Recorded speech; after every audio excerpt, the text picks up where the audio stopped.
Hello and welcome to another segment of Western Wisconsin Journal. I'm Jamie Johnson, the political and government correspondent, and today we have a candidate for U.S. Senate, Eric Hovde. Mr. Hovde, welcome to the show. Great being on your show, Jamie. All right. Well, so where are you hailing from today? I'm in the Hovde building, which is on 122 West Washington Avenue in Madison, Wisconsin. Looking at the Capitol. Okay. Yep. I used to work pretty close down there when I interned at the Department of Justice back in law school. That was in the 80s. So, all right. Well, obviously, you're a candidate for public office. We have the election coming up in November. You're running on the Republican ticket. So why don't we talk about your background and political experience, qualifications, that type of thing? Sure. First of all, I'm a fourth-generation Wisconsinite, born here in the Madison area, went to East High, became a proud Badger. I graduated in '86. You mentioned that you went to UW Law School sometime in the '80s, so maybe we crossed paths at some point. And then I went out into the business world. I moved out to the DC area. Why? Because my father served President Reagan. He was the highest ranking official from Wisconsin in President Reagan's administration. And I started working for an investment advisory business. And shortly thereafter, I decided to start my own company.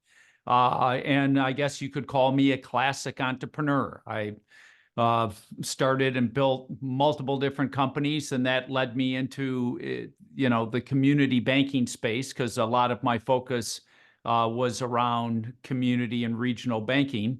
And then I started taking every dollar I had and buying troubled community banks, fixing them up, and that became a main business for me.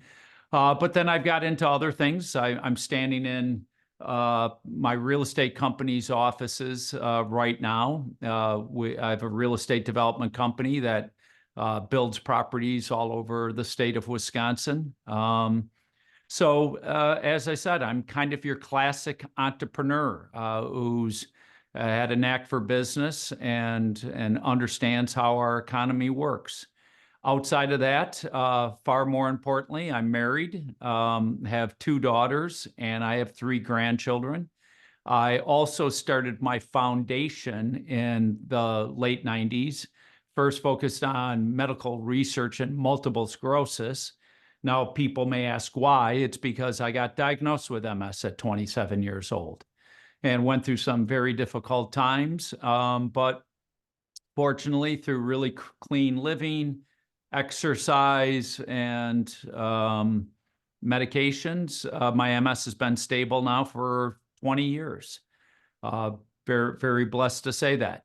But that led my foundation, which was funding medical research, to pivot and started rescuing children, both here in this country and around the world. So I have a foundation that has 9 Hovde homes outside the United States, 4 in Africa and 5 in Central South America, rescuing children from the streets, abandonment, sex trafficking, slavery in the case of Ghana.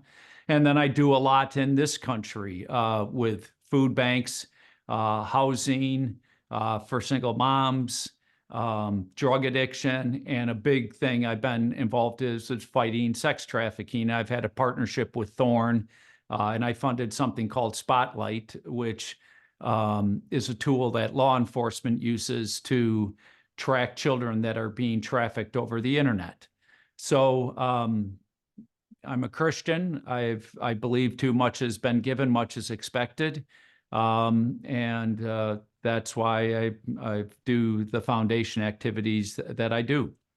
So that's kind of, a background. I could go much deeper, but, I'm a person that, has been blessed. I've worked hard my whole life. I've taken a lot of risk, and fortunately I've made good decisions in the world of business and elsewhere. And that put me in a position to finally say, I've got to do something about trying to help my country.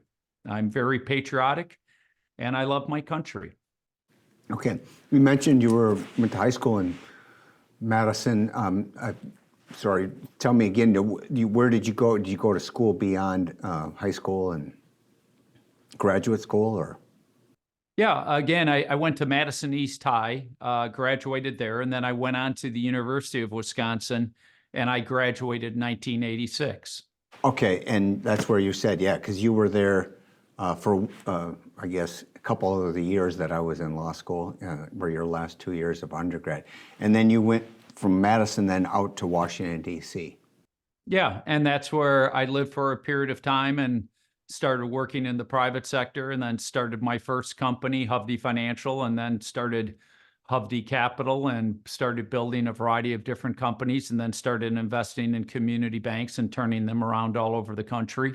Helped build a technology leasing business, which is a publicly traded company, E+.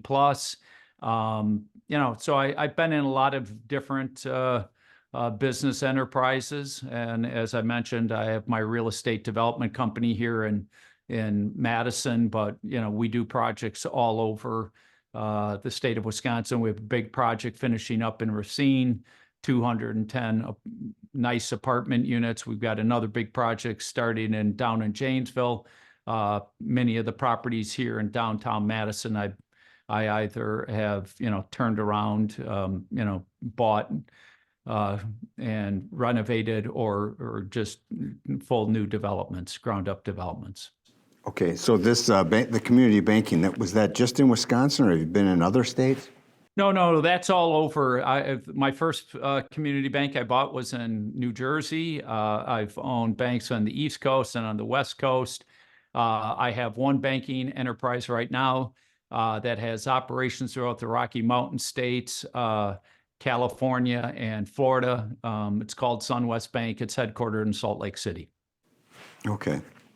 Yeah, I think I've heard of SunWest Bank. All right. So your motivation for running for office, if you've been so successful in the private sector and enjoy your work with the foundation and everything, how does politics in Washington, D.C. fit into that?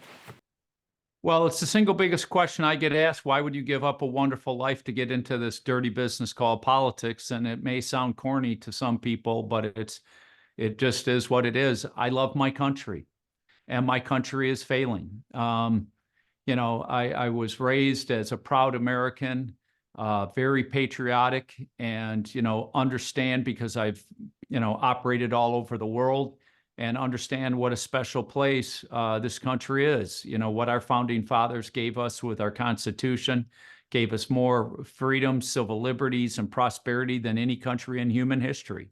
And I'm seeing my country fail, and it concerns me deeply. And I see the mess we're leaving for the next generation. As I said, I have 2 daughters and 3 grandchildren, and it's not right what we're leaving them. So, there's so many issues and problems in America today. And that, propelled me to get into this crazy thing called politics. I guess you could say I got tired of yelling at the television set, and felt compelled to, try to make a difference. Okay, so I see on your campaign signs it says "Restore the American Dream." I guess it'll be a 2-part question, but first of all, what do you mean by restore the American dream? Well, think of it. Every generation after the next always wanted to leave the next generation better off. And here we're leaving our next generation worse off. Look at how difficult it is for people to afford, young couples to buy housing in this country. It's really hurting family formations. Look at our healthcare system. Our healthcare system has become so expensive, and access to care is collapsing. Look at the quality of life. Many people are working 2 jobs and struggling to get by. The inflation that has been caused in the last 3.5 years has devalued the purchasing power of most Americans. The price of food, the price of gas, the price of housing, the price of insurance. Look at our domestic security.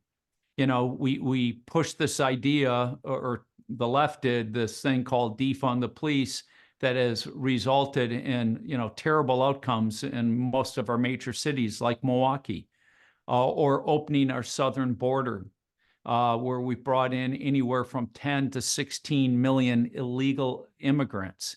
And there's so many layers to that issue. I mean, it's already, it's just compounding the problem of providing affordable housing and healthcare to our own citizens.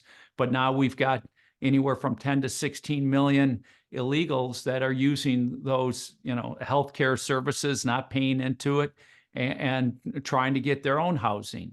So that's compounding that problem. The crime issues.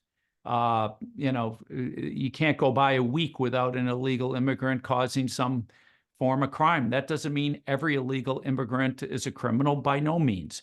But we brought in a lot of people we don't want into this country. We know Venezuela's emptied their jail cells into our country. Then you look at the fentanyl crisis. I mean, we're losing over 100,000 young people a year to this poison that's produced in China, brought over to the drug cartels in Mexico, and brought up our southern border. And I could go on with the issue. So I think a lot of people feel like the American dream has lost them. And a lot of young people feel they don't have the opportunity to live the quality of life that their parents or grandparents did. So that's what I mean by it. Okay, and so, but I guess I was focusing on the word restore. So I get that you're saying that the American dream has become less achievable. Yep. But so how does that get restored? How do you reverse that? Well, there's a lot of work to get done. And unfortunately, Washington, D.C. has become so partisan and nobody's willing to compromise. And you got career politicians that all they do is care about is getting reelected, and they don't do any of these things. So on the economy, they spent money so recklessly that ignited the inflation problems. And now we've got a real fiscal mess on our hands, and our country's in a debt crisis. So we have to reduce spending. We have to get pro-growth policies going, like deregulation, to get our economy going stronger. Because otherwise you're just going to see more and more bouts of inflation coming, because they'll just print money to try to whittle away at the level of debt. So we've got to deal with our financial house quickly.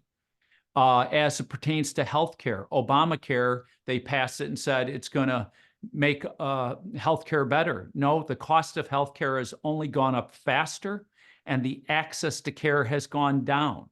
The only good thing about Obamacare was pre-existing conditions. Everything else has been a mess. And by the way, President Obama said you could keep your family doctor. Well, we pretty much wiped out the family doctor. We've allowed monopolies and oligarchies to be created. So we need to really tackle our healthcare problems, because this is only going to get even worse as baby boomers all start, many of them already have gone into retirement, but really start needing healthcare services more significantly as they enter into their later 70s and 80s. So we've got to deal with that. Housing, the National Association of Home Builders estimates that 25 to 30% of housing costs by state to state is a result of excessive regulations, taxes, and impact fees. Well, that's crazy. We have to bring down the cost of housing so young people can get in and have affordable housing. I talked about our southern border. We have to close our southern border immediately. Senator Baldwin, she voted for, to open our southern border, never took a hard vote to close it, said we spent too much on our southern border. And look at the results of that.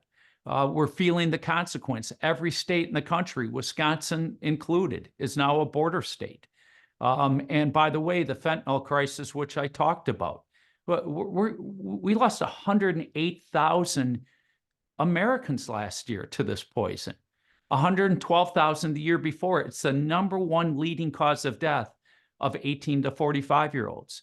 So we've got to tackle that problem. So there's just so many layers to it. These problems have just built up, and Washington, D.C. has done nothing for a long time. Well, can I ask you about just a couple of those then? Because you say Washington has done nothing, but there was actually a bipartisan bill that had a Republican author in the Senate to do something about the border, and that was beef up security, add 1,000 agents and border guards, and then a couple billion for detecting fentanyl coming into the country. I thought that was doing something. Would you have been against that? That border bill was an utter disaster. And once most every senator figured out what was in it, they rejected it, and the House completely rejected it. All it did was codify that you could bring in 4,000 illegal immigrants a day. We felt there was a crisis, 10 years ago when over 1,000 illegal immigrants were coming in a day. It didn't change any of the laws. It didn't, they didn't put back stay in Mexico. Let's be very clear. Under President Trump, the last year of President Trump, you had a little over 300,000 illegal border crossings. President Biden lifted stay in Mexico, Section 42, Section 8, did a whole host of things that brought in over 3 million in the first year, over 3 million in the second year, and well over 4 million in the third year. So this was a negotiations. I frankly think it was, trying to get money to Ukraine just by wrapping it up into a border bill. But once almost every senator found out what was really in that bill, they rejected it. So no, I don't think that was a good bill. It wasn't dealing with the structural issues to really close our southern border. They have done nothing to go after China, who produces fentanyl, and then they've done nothing to go after the drug cartels. If you talk to any sheriff on the southern border, they will tell you the amount of fentanyl pouring over our border is at rates that they've never even seen. I think one sheriff on the Arizona border said in 2000, I think it was 2000, they confiscated 6 million fentanyl pills. By 2023, they confiscated 111 million fentanyl pills. And are we surprised that we're losing our young people to this? So no, that border bill was frankly a joke and wasn't going to do anything significant to really close our border. Well, but what about fentanyl detection? I mean, I'm just trying to parse it into parts. Is there no part of that bill that you would support, like increasing funding for guards or? Of course. No bill is all bad. No bill is all good. You have to weigh the good and the bad. But if we're going to deal with the border, let's deal with a bill that really deals with the border. And by the way, why hasn't Washington, D.C. been doing any of this stuff up until we get into election cycle? Senator Baldwin actually runs ads saying she's doing something about the fentanyl crisis. The reality of it is she's done zero. She became the 28th co-supporter of a bill by Senator Tim Scott, the Republican senator from South Carolina, after I was talking about it. But, as I said, we've been losing, close to 100,000 young Americans almost every single year to this poison. It's not something that all of a sudden, because your opponent is talking about it as I'm getting ready to run for reelection or running for reelection, I'll put my name on something that I had nothing to do with, nothing involvement in the writing, made no amendments, just to say I did something. I mean, that's how Washington is so broken.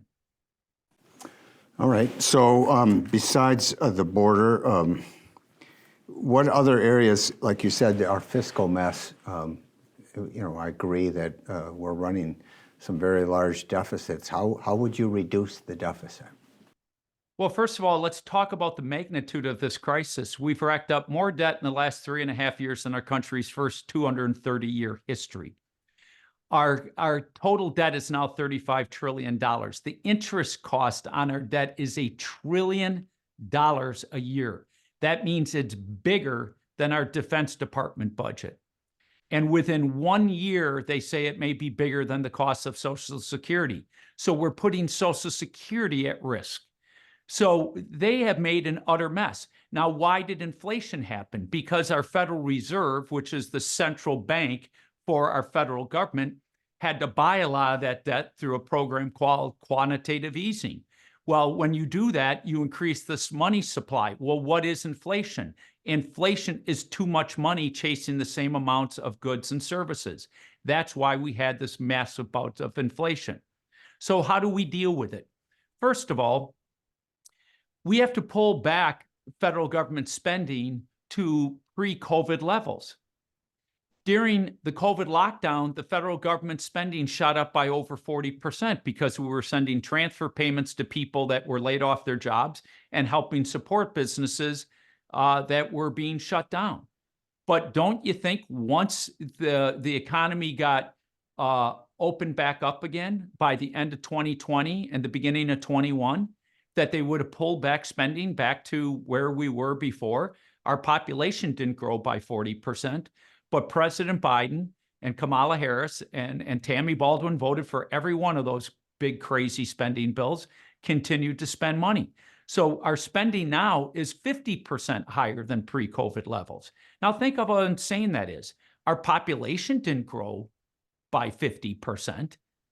It's grown by a couple percent. So we need to pull the spending back. And then we got to put a long glide path on how to address further deficit spending. Then we have to do pro-growth policies, things like what President Reagan did when he took over in 1981. He deregulated the economy. That helped create the economic boom of the 80s and into the 90s. Then you had welfare reform that Bill Clinton and Newt Gingrich did that encouraged people to get back into the workforce. So we have to do things that get our economy moving as we're trying to pull back on the spending. Because if we don't deal with this, we will get sucked into an economic debt crisis that will drive us straight into the ground through more and more inflation, because the federal government, the US federal government, cannot default its way out of this debt like third world countries or like businesses or individuals can do by declaring bankruptcy. If our federal government did that, then what would happen is would plunge the world into a depression for generations. So if we don't get serious, we're left with only one avenue, and that is greater and greater inflation, which will just hammer everybody in our society, particularly old people who live on fixed incomes, middle-class people, working-class people. So we've got to finally get serious about dealing with this economic mess they've created. Okay. So just with two of those, you said we've got to cut spending and deregulation. So what specific areas are regulation holding back the economy? Well, if you look at almost any study, the cost of regulations now are over $3 trillion per year. Any farmer will tell you what's their biggest problem: all the excessive regulations. Anybody in the business world, manufacturers, I've been in so many manufacturing businesses. What's your biggest issue? Regulations. Government just keeps producing more and more. President Reagan went about a big deregulatory push, and that helped ignite the economy in the 80s and carried into the 90s. But then by the end of the 90s and the 00s and 010s, all this regulation and then some came back into place. So there's no just one regulation that freezes everything up. I'm in the banking business and in the real estate development business. Trying to do land development to build single-family homes, I can't even tell you how much regulations we have to go through. As I said, the National Association of Home Builders estimates that the cost for any new newly built home, 25 to 30% of it are due to regulations and taxes and impact fees. That's absurd. You go back, 30, 40 years ago, that number may have been 10%. So it's just the total scope of regulations that have been brought onto our economy. Okay. So I get reducing the scope of regulation. I was just trying to get an example because I can think of an example of deregulation that was like in 2008 when they made it easier for banks to take more risks and so forth. And then we had the Great Recession. And then we had people like you that, were able to, rehabilitate some of those banks. But just the fact that so many failed in the first place Do you believe that that had anything to do with the deregulation that had occurred just before that? I'm about as, I don't mean to say it this way because I don't want to come off wrong, but I understand the great financial recession probably better than most people. I was warning about it for 2, 3 years. I was on public television talking about it. I was writing about it. And I could go in depth and discuss it. The deregulation was not the issue. It was they didn't even enforce the regulations that were in place. Washington, D.C., which is another big problem, has been corrupted and bought off. And Wall Street got away with basically murder, and the federal government promoted some policies that were not constructive at all. And so when you had Wall Street creating collateralized debt obligations and, packaging pools of toxic mortgages and then selling them off and then buying credit default swaps against it to make money when they fail, there was all the regulations in place to enforce and stop Wall Street from doing that. And the federal government played a big role of trying to encourage and push more and more people into housing with looser and looser lending standards. So it's a toxic mix of two things. And I wouldn't say regulation was at all the primary things. It was the lack of enforcement of the existing regulations. Okay, so it would be a matter of trying to keep the good regulation and enforce that, and then get rid of the ones that's considered excessive. 100%. Look, you want good regulations in place. And here's the interesting thing about regulations. What they found, interesting enough, to go back, that the mortgage docs were so complicated for the average American to read that they never read them because they had so many regulations of what you had to put in a mortgage doc. What they realized is that was the worst thing they could do because nobody could understand and people gave up reading it instead of simplifying where people could understand, oh, if I'm buying this adjustable rate mortgage or a payment option mortgage or an interest-only mortgage, this is what's going to happen when my rate resets and then I have to start amortizing the loan. But instead, you got reams and reams of legal documents trying to comply with regulations, and it got to a point where even very sophisticated people couldn't understand what they're reading. It's kind of like our tax code today. It's so dang complex, even financial people like myself can't understand what's in my taxes half the time. So a big part of regulations needs to be sensible regulations, ones that, really do matter and that are more simple and clear for people to understand. Because as a farmer will tell you, and I certainly see it in my banking business, quite often, if you do X, you're breaking one regulation, but if you do the opposite, you're breaking another regulation. So you're damned if you do, you're damned if you don't. In areas of cutting, expenditures, because you said that because of the ballooning debt, it's putting Social Security in jeopardy. Do you believe in a lockbox for Social Security? I do, because the federal government has been taking money out of Social Security, and it's wrong. And Social Security, the CBO, Congressional Budget Office, just came out and said that within 10 years, Social Security will be cash flow negative on its way to bankruptcy. So, and we have too many seniors that are very dependent on Social Security. So, look, I think we do need to lockbox it.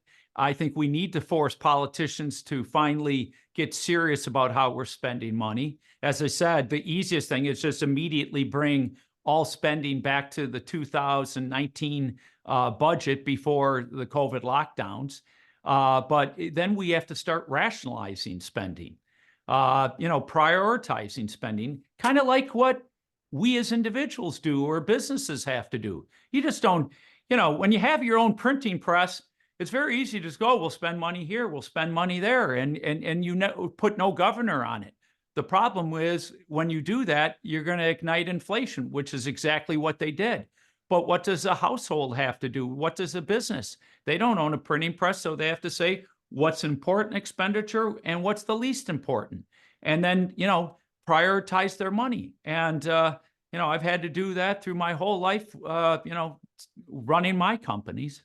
Well, if you're elected, you mentioned about Social Security, and I get my statements. I'm getting close to be actually eligible now, I guess, to take early Social Security. I have no plans to do that, but I want to see that system in place for me and for my kids and my grandkids.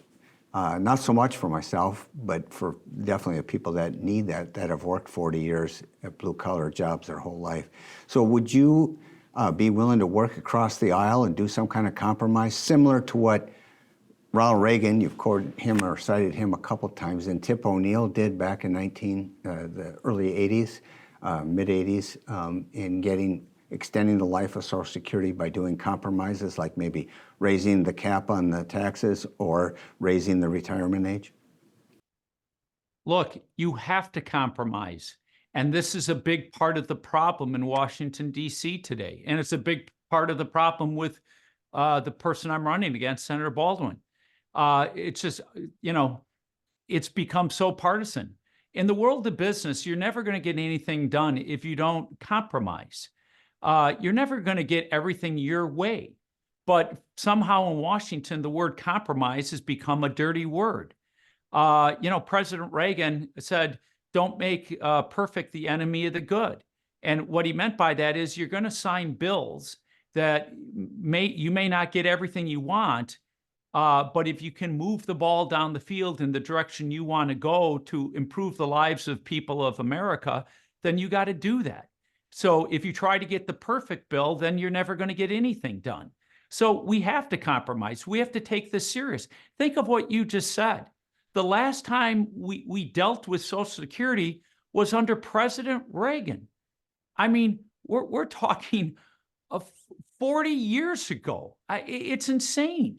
And we know CBO's been warning about this and Social Security and the risk put to it. And instead, they've just been spending money like drunken sailors. They've been robbing money from the Social Security Trust Fund, and it's wrong. So, yes, we have to compromise. And, that's one of the things that have been a big part of my campaign.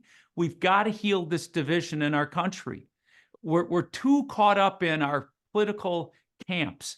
And as I said, I've ran television ads saying we got to stop putting on the blue jersey and stop putting on the red jersey and fighting amongst ourselves. We've got to start putting on the red, white, and blue jersey, come together as Americans and get things done. And we've got a lot to get done.